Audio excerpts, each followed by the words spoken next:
quand je vois les milliards de dollars dépensés pour aller sur Mars, je suis obligé de me poser cette question. Mais pourquoi on va aller sur Mars? Réponse A, parce que les martiennes, elles ont 3 seins.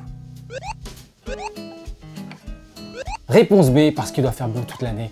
Vu les photos, oublie direct, il fait en moyenne moins 63 degrés. Moi, à partir de 15 degrés, j'entre en hibernation. Réponse C, parce qu'il n'y a pas école. Oui, effectivement, il n'y a pas école, ni de travail, ni internet, ni d'être vivant. En fait, il n'y a rien du tout sur Mars. C'est juste un désert. Réponse D, parce qu'on pourrait y vivre. Oui, ça serait possible.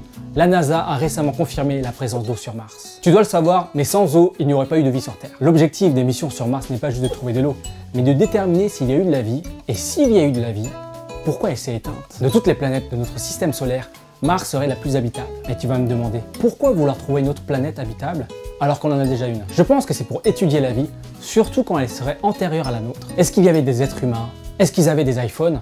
Et surtout, est-ce qu'ils avaient Internet? Parce que c'est important Internet quand même. Et puis c'est aussi intéressant de savoir pourquoi la vie se serait éteinte sur Mars. À cause d'une pluie de météorites, une guerre atomique, le virus du zombie, ou juste à cause d'une simple gastro. Ça se trouve, ils n'avaient pas d'Imodium et quelle mort horrible. On va pas se le cacher, l'être humain est curieux. On aime explorer, découvrir, pour ensuite coloniser et installer des Starbucks. Après un Starbucks à Bordeaux, un Starbucks sur Mars. L'autre raison de vouloir chercher notre planète habitable, c'est que notre planète est en train de crever à petit feu. Selon le Global Footprint Network, l'humanité grignote un peu plus chaque année le stock des ressources naturelles. En effet, il a été établi un indicateur intitulé le jour du dépassement et qui détermine le jour où l'humanité a consommé les ressources renouvelables de la planète que cette dernière est capable de produire chaque année. En 1986, l'humanité a consommé l'ensemble des ressources renouvelables au 31 décembre. En d'autres termes, on a juste consommé ce que la planète est capable de produire sur l'année. En 2015, on a tout consommé comme des gros bâtards à la date du 13 août. En d'autres termes, entre le 14 août et le 31 décembre, on pioche dans les stocks. Ce qui est inquiétant, c'est que ce jour de dépassement est atteint un peu plus tôt chaque année. Vu du ciel, l'être humain, c'est un peu le cancer de la planète. Ça gangrène un peu plus chaque jour, et puis au bout, ce sera le décès. D'où l'intérêt d'avoir un plan B comme Mars. C'est un peu rassurant. Bon, pour l'instant, ce plan B reste quand même très compliqué. Déjà, il faut compter 6 à 7 mois pour aller sur Mars. Tu peux pas, par exemple, demander à l'équipage de faire demi-tour parce que tu as oublié de couper le gaz avant de partir. Et puis quand la fusée a une panne de moteur dans l'espace, t'es tout seul, mec.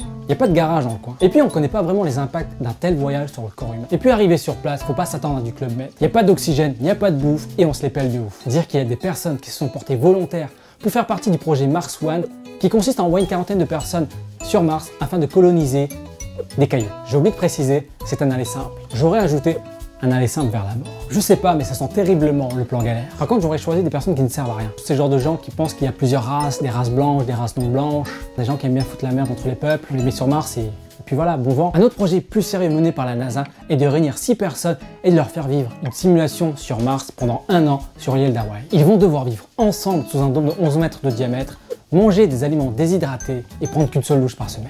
Ah, j'ai oublié, ils vont devoir constamment porter leur scaphandre. Être à Hawaï et devoir porter un scaphandre quasiment H24, c'est un peu une torture. Ils seront totalement coupés du monde pendant 365 jours.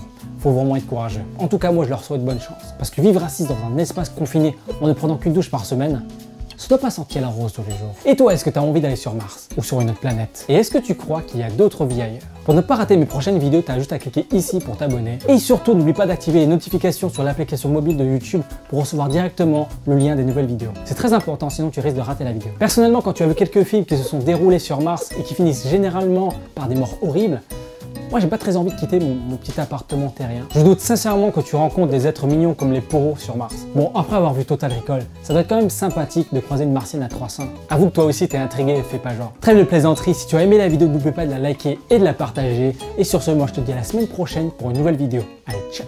Si tu veux voir un autre podcast, clique sur la playlist de gauche. Sinon, tu peux voir mes nouveaux courts-métrages sur ma nouvelle chaîne en cliquant sur la playlist de droite. Et n'oublie pas de t'abonner à ma chaîne, ça me ferait plaisir.